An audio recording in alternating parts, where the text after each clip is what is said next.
Du dictionnaire philosophique de Voltaire, l'article Esprit faux.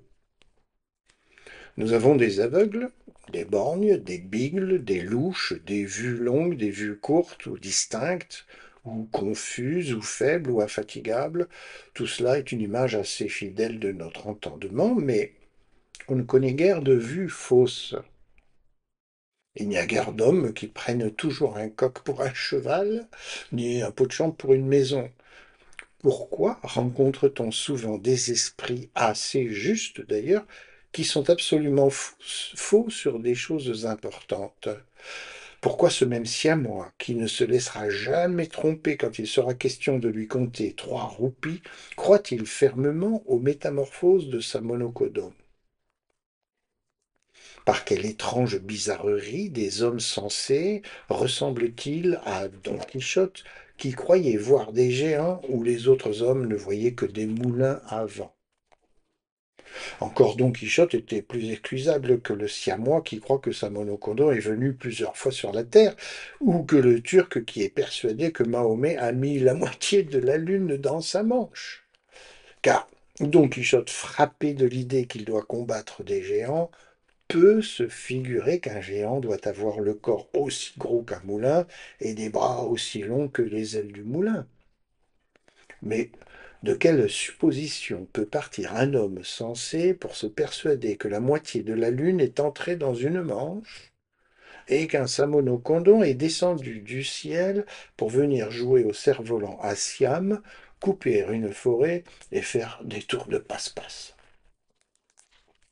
Les plus grands génies peuvent avoir l'esprit faux sur un principe qu'ils ont reçu sans examen.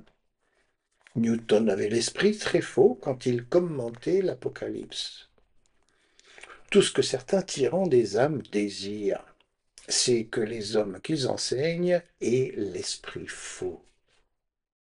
Un fakir élève un enfant qui promet beaucoup. Il emploie 5 ou 6 années à lui enfoncer dans la tête que le dieu faux apparut aux hommes en éléphant blanc, et il persuade l'enfant qu'il sera fouetté après sa mort pendant 500 000 années s'il ne croit pas ces métamorphoses. Il ajoute qu'à la fin du monde, l'ennemi du Dieu faux viendra combattre contre cette divinité. L'enfant étudie et devient un prodige. Il argumente sur les leçons de son maître. Il trouve que Faux n'a pu se changer qu'en éléphant blanc parce que c'est le plus beau des animaux. Les rois de Siam et du Pégu, dit-il, se font la guerre pour un éléphant blanc. Certainement, si Faux n'avait pas été caché dans cet éléphant, ces rois n'auraient pas été si insensés que de combattre pour la possession d'un simple animal. L'ennemi de Faux viendra le défier à la fin du monde. Certainement, cet ennemi sera un rhinocéros, car le rhinocéros combat l'éléphant. C'est ainsi que résonne dans un âge mûr l'élève savant du fakir, et il devient une des lumières des Indes. Plus il a l'esprit subtil, plus il l'a faux, et il forme ensuite des esprits faux comme lui. On montre à tous ces énergumènes un peu de géométrie, et ils l'apprennent assez facilement, mais, chose étrange, leur esprit n'est pas redressé pour cela. Ils aperçoivent les vérités de la géométrie, mais elle ne leur apprend point à peser les probabilités. Ils ont pris leur pli.